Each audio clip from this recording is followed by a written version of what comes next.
Hey guys, in this video I'm going to be showing you how to fix a leaking shower.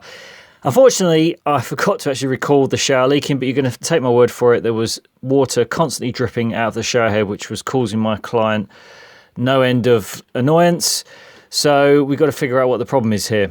This whole unit here is the shower valve assembly, and it's got two dials on it, as you can see. One of them is the temperature control, which is this one, and then one of them is the actual shower valve, which controls the water going in and out. Now, if you imagine the water is leaking out of the shower head, that means the supply pipe is getting past the valve and up through into the shower head. So the problem is with the shower valve controlling the water, and there's a cartridge in here, and that is the thing we've got to try and fix. If you're doing this for yourself, obviously you can take your time and figure this thing out at your own pace, but when you're doing it for a client, you want to turn up on the site, get the job done and leave. So what I've actually done is ordered the cartridge regardless of whether or not I can repair the existing one, and this is the new cartridge. Be warned though, like any spare parts for any product, these are expensive. This one was about £55 just for this little piece of brass. The second thing, but equally important, is to turn your water off when you're working on the shower. So you need to find the stopcock in the house, which is the first valve that controls the water that goes through to the rest of the house. It would look something like this, and turn it off. I'm going to start with the thermostatic control valve and undo the handle. There's a grub screw inside which you need an Allen key set for to undo, and then you better take the full handle off. Remove the cap on the handle which hides the retaining screw.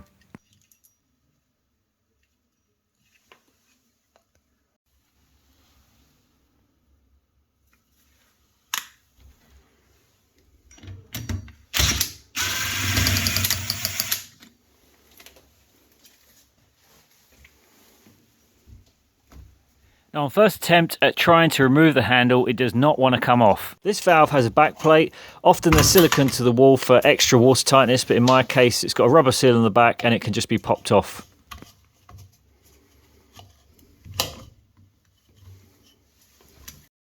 I tried WD-40 but didn't work, so I've been recommended Plus Gas by a plumber friend.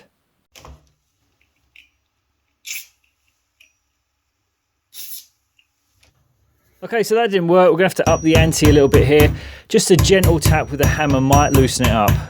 I know this might look extreme, but again, I just need something to get that handle off. Even if I destroy it, I can buy a new handle. I just need to get the thing disassembled.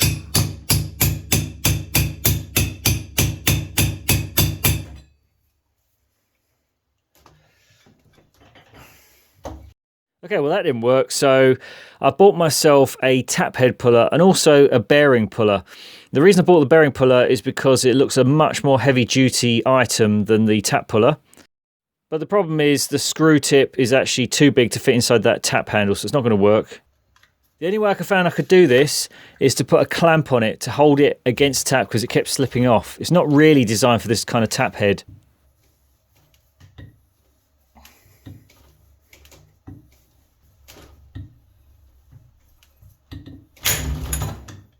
Another 10 quid down the toilet.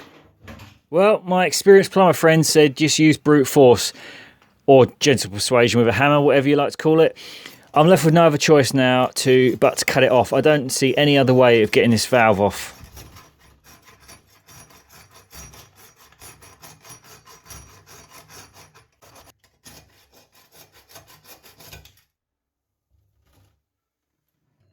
So now I can finally remove the cartridge.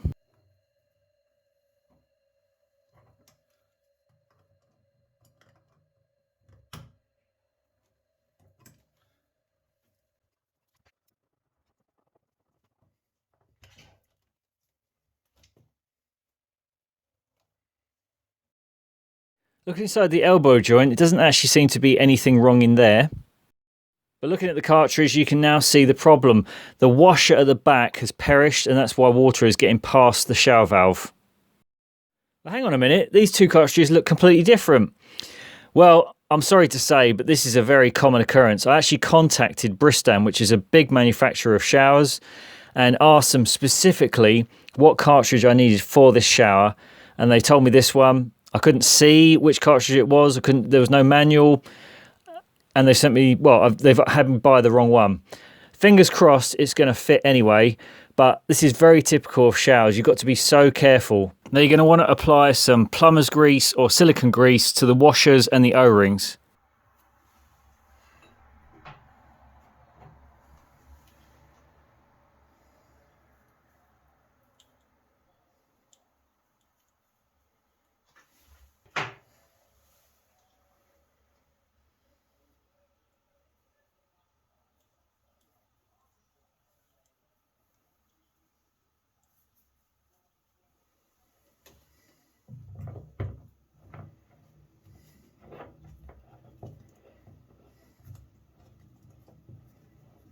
Seems to fit okay.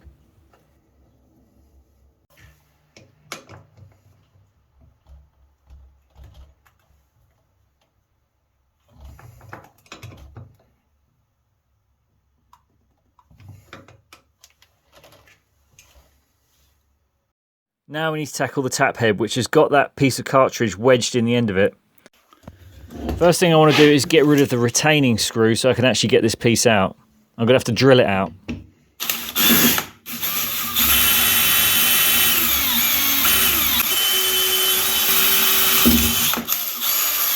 I'd recommend you don't do this on your client's vinyl floor.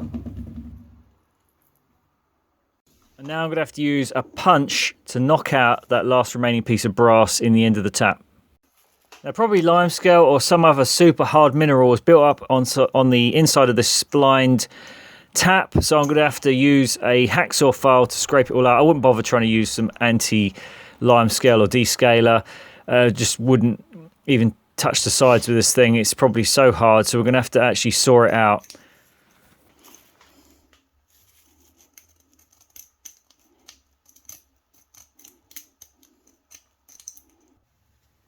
And to try and prevent this happening again, I'm going to put some plumber's grease on here, or you could use silicone grease or even anti-seize copper grease.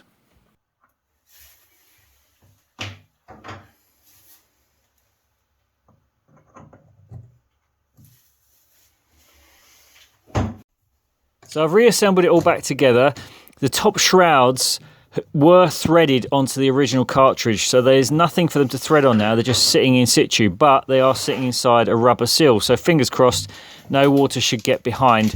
Maybe I can put a bit of silicone behind there, but I think it'll probably be okay.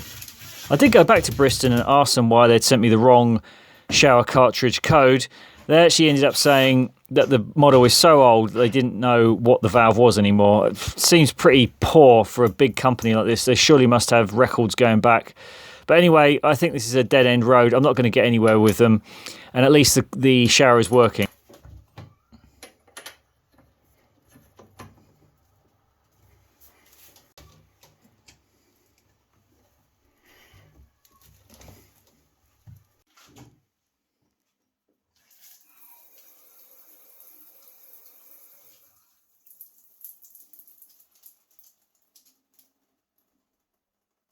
And as you can see here, whilst it's slow to stop dripping, which is pretty normal for a shower, it does actually turn off now and is not going to annoy the hell out of the client. So, job done.